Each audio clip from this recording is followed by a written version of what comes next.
Halo sahabat Lentera Kehidupan, selamat datang di ruang inspirasi di mana kita akan bersama-sama menyelami problematika kehidupan dan mencari cahaya kebijaksanaan di dalamnya.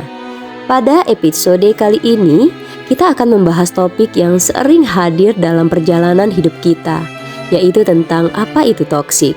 Bagaimana cara mengidentifikasi orang-orang toksik di sekitar kita, dan yang terpenting bagaimana menghadapi mereka dengan cara yang elegan tanpa kehilangan ketenangan dan kedamaian diri. Yuk simak sampai selesai dan temukan motivasi yang akan membawa Anda pada kehidupan yang lebih positif dan bermakna. Apa itu toksik? Berikut ini adalah penjelasan tentang konsep toksik dari perspektif filsafat Stoik, psikologi, dan sains teknologi. Yang pertama, perspektif filosofi Stoik. Dalam filosofi Stoik, konsep toksik merujuk pada hal-hal yang mempengaruhi ketenangan batin dan kebijaksanaan seseorang secara negatif. Menurut Stoik, segala sesuatu di luar kontrol kita, seperti perilaku orang lain, itu tidak seharusnya memiliki kekuatan untuk mengganggu ketenangan kita. Adapun prinsip-prinsip Stoik terkait yang pertama, dikotomi of control. Fokus pada hal-hal yang dapat dikendalikan dan lepaskan hal yang tidak dapat dikendalikan. Jika seseorang bersikap toksik, tanggung jawab kita adalah mengendalikan reaksi dan persepsi kita sendiri. Yang kedua, ataraksia atau ketenangan batin, yaitu menghindari keterikatan emosional yang berlebihan terhadap hal-hal negatif adalah kunci mencapai kedamaian batin. Yang ketiga, amor fati, yaitu menghargai setiap peristiwa dalam hidup, termasuk tantangan yang dihadirkan oleh lingkungan atau hubungan yang toksik. Yang kedua, berdasarkan perspektif psikologi jiwa. Dalam psikologi, toksik biasanya merujuk pada perilaku atau hubungan yang berbahaya bagi kesehatan mental dan emosional seseorang.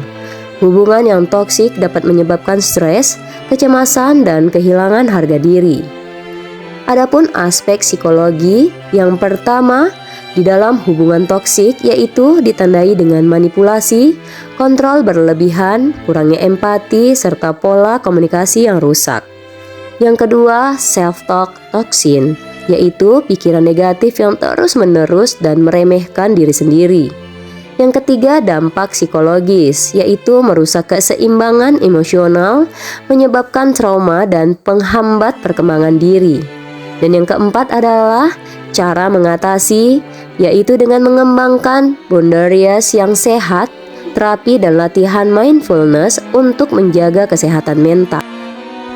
Yang ketiga, menurut perspektif sains dan teknologi. Dalam konteks sains dan teknologi, toksik dapat mengacu pada konten digital yang beracun, misalnya cyberbullying atau informasi palsu, maupun lingkungan kerja yang tidak sehat dalam dunia teknologi. Adapun aspek teknologi yang pertama, konten digital toksik yaitu troll, ujaran kebencian dan hoax di mana di media sosial yang memicu konflik dan degradasi sosial. Yang kedua, algoritma toksik, yaitu sistem yang dapat memprioritaskan konten kontroversial untuk meningkatkan engagement tanpa memedulikan dampak psikologi pengguna. Yang ketiga, lingkungan kerja toksik dalam teknologi, yaitu burnout akibat tuntutan kerja yang tinggi dan budaya kerja yang tidak sehat. Yang keempat, solusi yang dapat diberikan untuk di teknologi. Yang pertama, pengembangan algoritma etis untuk menyaring konten negatif. Yang kedua, fitur pengelolaan waktu layar untuk menjaga kesehatan digital.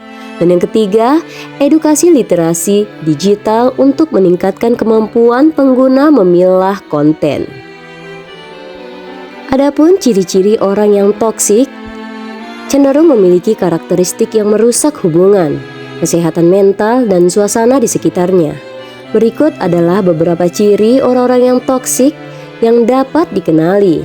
Yang pertama, orang toksik suka memanipulatif dan kontrol berlebihan. Orang tersebut suka memanipulasi orang lain demi keuntungan pribadinya dan membuat orang lain merasa bersalah untuk mendapatkan apa yang diinginkannya. Yang kedua, selalu menyalahkan orang lain. Orang tersebut tidak mampu bertanggung jawab atas kesalahan dirinya sendiri, selalu mencari kambing hitam atas masalah yang terjadi. Yang ketiga, suka mengkritik tanpa solusi. Orang-orang toksik suka mengkritik dan merendahkan, bukan membangun. Mereka fokus pada kelemahan orang lain dan mengabaikan pencapaian mereka. Yang keempat, energi negatif yang konsisten. Mereka selalu berpikiran negatif dan pesimis atau mengeluh tentang segala hal, sehingga membuat suasana menjadi tegang dan tidak nyaman.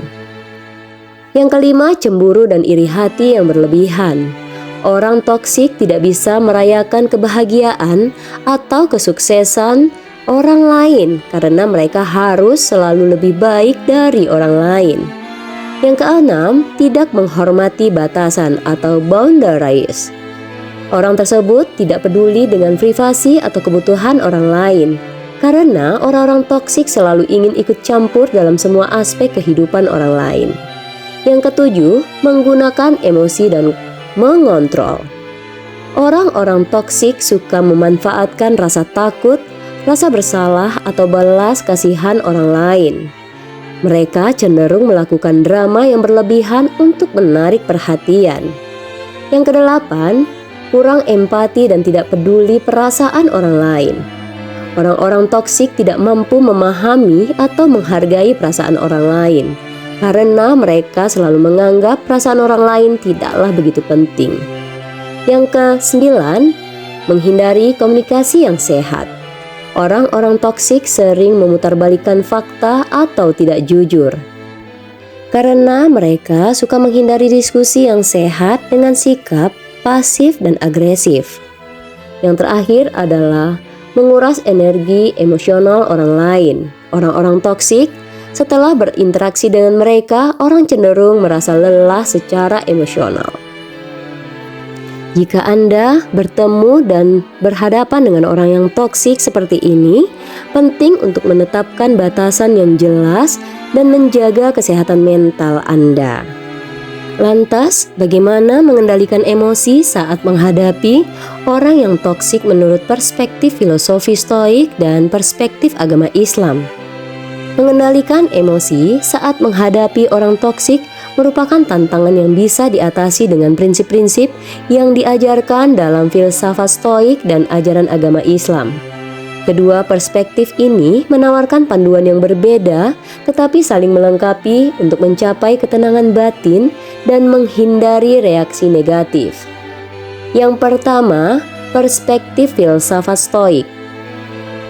Filsafat Stoik yang dikembangkan oleh tokoh seperti Epictetus, Seneca, dan Marcus Aurelius menekankan pentingnya rasionalitas dan ketenangan dalam menghadapi tantangan hidup, termasuk menghadapi orang-orang yang toksik. Yang pertama, dikotomi of control atau dikotomi kendali. Stoik mengajarkan bahwa ada hal yang bisa kita kendalikan dan ada hal yang berada di luar kendali kita. Yang dapat kita kendalikan adalah pikiran, sikap, dan reaksi kita. Sedangkan yang tidak dapat dikendalikan adalah perilaku dan perkataan orang lain. Fokuslah pada hal-hal yang bisa kita kendalikan, yaitu respon Anda terhadap perilaku orang yang toksik. It is what happened to you, but how you react to it that matters. Epictetus. Yang kedua, latihan apatheia, yaitu ketenangan batin. Apatheia bukan berarti tidak memiliki emosi sama sekali, tetapi tidak diperbudak oleh emosi yang negatif. Jika seseorang bersikap toksik, latih diri untuk tetap tenang dan lihat situasi secara objektif. Yang ketiga, visualisasi negatif, yaitu sebelum berinteraksi dengan orang toksik, bayangkan kemungkinan buruk yang bisa terjadi dan siapkan diri untuk tetap tenang. Dengan cara ini, kejadian sebenarnya akan terasa lebih ringan.